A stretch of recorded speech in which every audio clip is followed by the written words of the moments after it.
పిల్లలందరూ గార్డెన్‌లో ఆడుకుంటూ ఉంటే అప్పుడే అమర్ అక్కడికి వస్తారు. హాయ్ సార్ అని పిల్లలందరూ పలకరిస్తూ ఉంటే, హాయ్ పిల్లలు అని అమర్ కూడా మాట్లాడుతూ ఉంటాడు. మిమ్మల్ని కేర్ టేకర్ బాగా చూసుకుంటుందా అని అమర్ ప్రశ్నిస్తూ ఉంటాడు. అప్పుడే మనోహరి, చెంప కూడా అక్కడికి వస్తారు. ఓహ్! చాలా బాగా చూసుకుంటుంది సార్ అంటూ పిల్లలు చెప్తూ ఉంటారు. మిస్సమ్మ బెస్ట్ కేర్ టేకర్ అని ఆనంద్ చెప్తాడు. దాంతో మనోహరికి చాలా కోపం వస్తుంది. ఏంటి, మిస్సమ్మ మాత్రమే చూసుకుంటుందా? నేను మిమ్మల్ని సరిగ్గా చూసుకోవట్లేదా?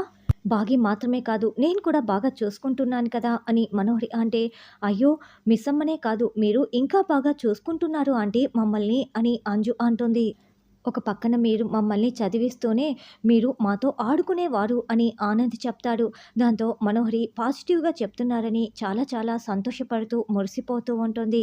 అప్పుడు బుజ్జమ్మ, ఈ ఆంటీ నేను ఏనుగాట ఆడుకునేవాళ్ళము అని బుజ్జమ్మ అంటే, ఏనుగాటనా అని అమర్ షాకింగ్‌గా అడుగుతూ ఉంటాడు. అవును. ఈ ఆంటీ ఏనుగులా వంగేది. నేనేమో ఆంటీ మీద ఎక్కి కూర్చుండేదాన్ని. ఈ ఆంటీ వీపు మీద కూర్చొని నేను సవారీ చేస్తూ ఉంటాను. ఒకసారి వంగండి ఆంటీ. మన ఆట ఎలా ఉంటుందో సార్‌కి చూపిద్దాము అని బుజ్జమ్మ మనోహర్‌ని ఇరికించేస్తుంది. అయ్యో! ఈ పిల్లేంటి నన్ను ఇలా చేసేస్తుంది. ఇప్పుడు తప్పేలా లేదే, లేకుంటే అమర్‌కి డౌటు వస్తుంది అని మనోహరి వంగుతుంది. దాంతో వెంటనే బుజ్జమ్మ మనోహరి వీపుపై ఎక్కి కూర్చుంటుంది. రాథోడ్ అప్పుడే బయటికి వచ్చి ఇదంతా చాలా నవ్వుతూ చూస్తూ ఉంటాడు. అప్పుడే అక్కడికి వచ్చిన బాగి రాథోడ్ అని అంటూ, ఏంటి రాథోడ్ ఏం చూస్తున్నాడు అని పిల్లల వైపు చూస్తూ ఉంటుంది. అప్పుడు మనోహరి మీద ఎక్కిన బుజ్జమ్మ, వెళ్ళండి ఆంటీ, వెళ్ళండి వెళ్ళండి అని మనోహరిని తిప్పలు పెడుతూ ఉంటుంది.